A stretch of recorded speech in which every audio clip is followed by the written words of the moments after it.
Hari ini kita akan membahas, masih di mata kuliah sistem operasi, kita akan membahas mengenai apa itu konkurensi.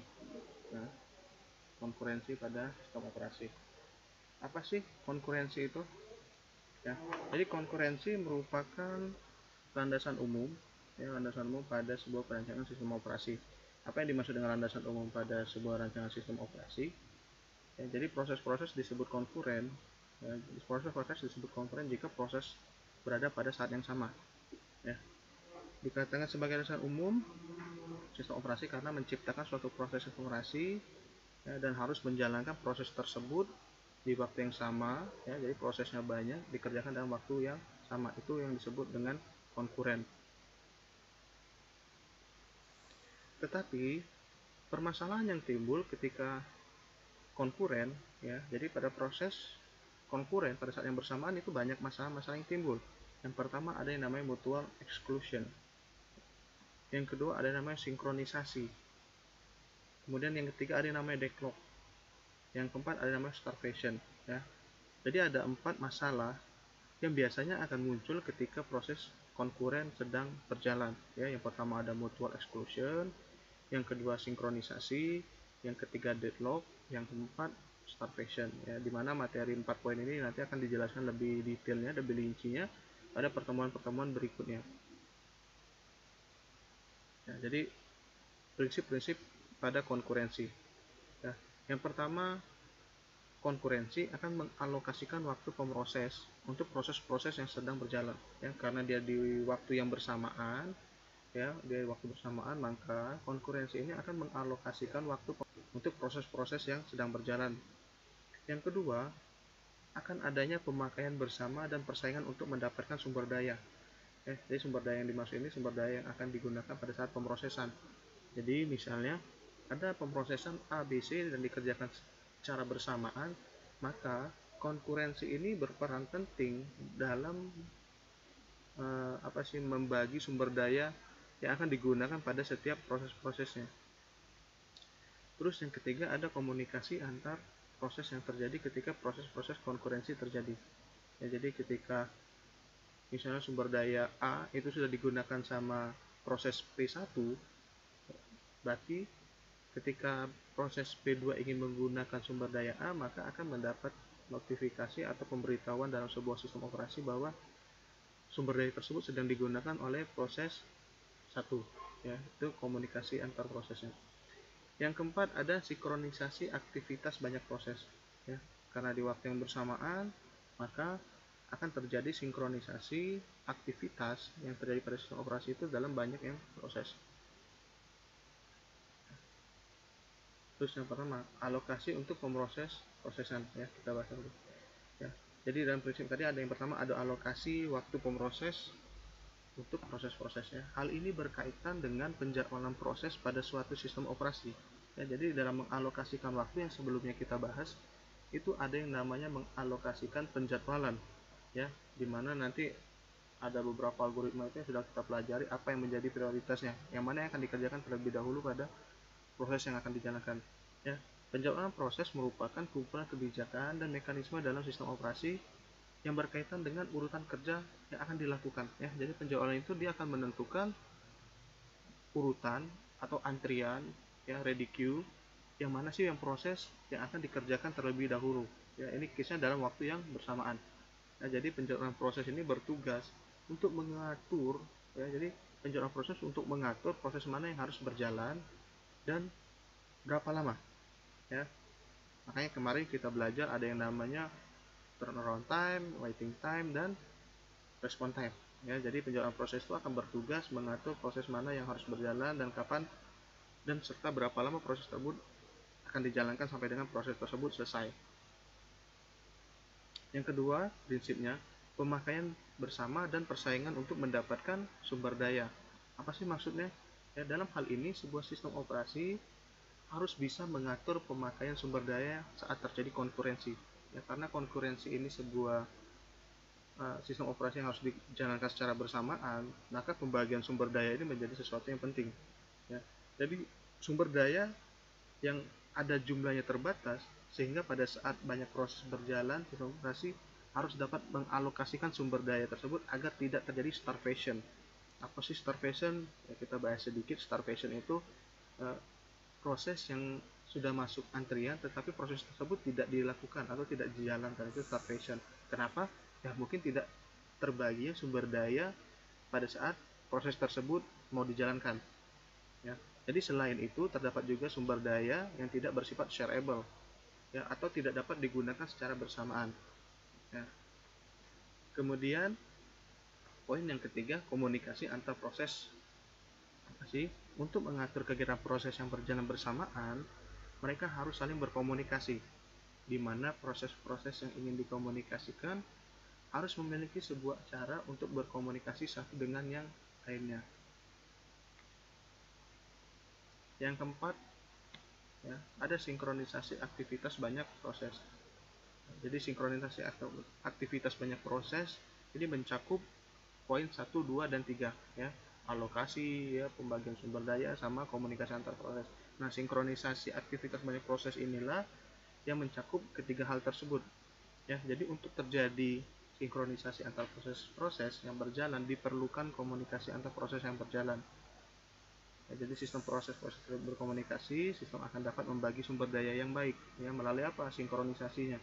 Nah, selain itu sistem juga dapat mengatur penjalangan proses dengan lebih baik, ya, jadi disinkronisasikan, ya, yang mana yang akan dijalankan terlebih dahulu, ya, berapa lama ini akan berjalan, prioritasnya apa, ya, itu yang disinkronisasikan. Jadi semua proses tidak ada yang mengalami starvation, semua proses akan dijalankan sampai dengan proses tersebut selesai, ya. Jadi konkurensi dapat muncul pada konteks yang berbeda. Yang pertama ada multiprogramming, ya, itu bisa disebut konkurensi. Yang multiprogramming memungkinkan banyak proses sekaligus dijalankan. Multiprogramming, jadi banyak program kita jalankan pada saat proses yang sama secara bersamaan. Harus proses dapat berasal dari aplikasi yang berbeda. Kita buka PDF, kita buka Microsoft Word, kita buka Microsoft Excel, kita membuka Microsoft PowerPoint, itu aplikasi yang berbeda tapi kita dijalankan pada saat yang bersamaan, ya. Pada sistem multiprogramming bisa terdapat banyak aplikasi sekaligus yang dijalankan pada sistem komputernya. Yang kedua, konkurensi terjadi yang namanya perluasan prinsip perancangan modular dan pemrograman terstruktur. Apa sih yang dimaksud hal tersebut? Suatu aplikasi dapat secara efektif diimplementasikan sebagai sekumpulan proses, itu yang disebut dengan pemrograman struktur. Ya, dengan sekumpulan proses tersebut, maka tiap proses menyediakan satu layanan spesifik tertentu. Yang kedua, ada yang namanya struktur sistem operasi. Ya, jadi konkurensi juga terjadi pada struktur sistem operasi, di mana keunggulan strukturisasi dapat juga diterapkan kepada pemrograman sistem. Ya, jadi beberapa sistem operasi aktual akan dipasarkan yang sedang dalam riset untuk diimplementasikan menjadi sebuah kumpulan proses seperti poin yang 2 tadi. Ya, ini juga bisa terjadi konkurensi. Terus ada interaksi antar proses pada sistem konkurensi. Ya, jadi pada sistem dengan banyak proses, ya, kita sebut konkuren, terdapat 3 kategori interaksi antar proses berdasarkan derajat pengetahuan keberadaan proses lainnya. Ya, jadi ada 3 kategori interaksi antar proses pada konkuren. Yang pertama apa? Yang pertama, proses tidak saling mengetahui keberadaannya, ya. Kalau konkuren dia tidak tahu, ya, kita tidak, pada sebuah sistem operasi dia tidak akan mengetahui proses apa yang akan dijalankan bersamaan. Ya, saya buka Microsoft Word, terus saya buka Microsoft Excel, seterusnya saya buka sebuah aplikasi secara bersamaan. Ya, jadi proses tidak saling mengetahui keberadaannya. Ya, jadi proses-proses ini merupakan proses yang tidak dimaksudkan untuk bekerja sama. Ya, jadi pada multiprogramming dengan proses-proses independen dapat berupa batch atau sesi interaktif atau campuran keduanya. Itu yang proses yang tidak saling mengetahui keberadaannya. Yang kedua, ada proses mengetahui keberadaan proses lainnya secara tidak langsung. Apa sih ini? Ya, poin 2 ini maksudnya ada proses yang tidak harus saling mengetahui akan keberadaan proses lainnya berdasarkan namanya, namun memiliki akses berbagi kepada beberapa objek melalui apa? Alokasi sumber daya tadi. Ya, misalkan buffer input output. Ya, proses seperti itu menunjukkan adanya korporasi atau kerjasama. Ya, ada input dan output. dalam pemakaian objek ya, itu objek ya, bukan objek ya, jadi dia pemakaian secara bersamaan. Yang ketiga poinnya, proses mengetahui keberadaan proses lainnya secara langsung. Jadi yang pertama dia tidak tahu ya, jadi ada 3 interaksi antar proses. Yang pertama dia tidak tahu keberadaannya, yang kedua dia tahu tapi secara tidak langsung, yang ketiga itu poinnya dia mengetahui prosesnya secara langsung ya. Apa maksudnya? Proses yang dapat berkomunikasi satu dengan lainnya berdasarkan nama dan merupakan proses yang dirancang untuk bekerja sama dengan melakukan aktivitas tertentu. Misalnya saya ngetik dan harus mengeprint, nah itu secara langsung ya. Kalau tidak langsung apa tadi contohnya? Saya mau buka video ya, berarti saya harus membuka juga aplikasi untuk memutar video ya. Itu salah satu yang tidak langsung tadi. Terus ada kesulitan yang bisa ditimbulkan pada saat konkurensi. Yang pertama ya, jadi kesulitan yang ditimbulkan konkurensi, beberapa kesulitan dapat muncul. Proses-proses konkuren mengharuskan beberapa hal yang tangan. Baik, kita bahas Pak ya. Yang pertama ya, kesulitannya kecepatan proses pada sistem tergantung pada beberapa hal. Jadi pertama aktivitas proses ya. Yang kedua cara sistem operasi menangani interupsi. Yang ketiga kebijaksanaan penjadwalan yang dilakukan pada sistem operasi ya. Jadi kecepatan proses pada sistem operasi ya, pada sistem itu tergantung 3 hal ini ya, aktivitasnya ya, berapa lama proses ini akan dijalankan yang tadi ya. Yang kedua cara sistem operasi menangani interupsi, ketika proses ini dijalankan ada proses lain yang masuk, itu nanti dianalisa bagaimana dia menangani interupsi tersebut. Yang ketiga ada kebijaksanaan penjadwalan yang dilakukan pada sistem operasi ya, berdasarkan apa ya, waktu kedatangan, prioritas ya, lama eksekusi, itu menjadi salah satu kecepatan proses. Yang kedua ada poin beberapa kesulitan yang dapat muncul diantaranya ya. Yang pertama adanya pemakai yang bersama sumber daya global. Yang kedua ada pengelolaan alokasi sumber daya optimal ya. Yang ketiga ada pencarian kesalahan pemrograman ya. Jadi kesulitan-kesulitan yang muncul pada konkuren ada 3 juga. Yang pertama dia harus memakai sumber daya yang bersama-sama secara global. Yang kedua, kesulitan yang terjadi itu mengalokasikan sumber daya yang akan digunakan pada proses-proses secara optimal ya. Yang ketiga, kesulitan yang terakhir adalah pencarian kesalahan pemrograman. Jadi ada 3 hal juga kesulitan yang muncul pada konkuren. Terus poin ketiga, proses-proses konkuren mengharuskan beberapa hal itu harus kita tangani terlebih dahulu. Yang pertama, sistem operasi harus mengetahui proses yang aktif ya. Jadi konkuren itu ada 3 poin yang terjadi ya. Yang proses konkuren harus mengharuskan beberapa proses. Jadi untuk poin ketiga ini sistem operasi harus mengetahui terlebih dahulu ya. Jadi ada beberapa proses, ada P1, P2, P3. Maka sistem operasi harus mengecek dari 3 proses ini proses mana sih yang aktif ya, yang harus dikerjakan terus-menerus ya. Jadi harus mengecek dulu, itu harus dibenarkan dulu. Yang kedua, sistem operasi harus mengalokasikan dan mendealokasikan beragam sumber daya untuk tiap proses aktif ya. Jadi setelah proses aktifnya itu ada, sudah dapat, maka baru dialokasikan sumber dayanya ya.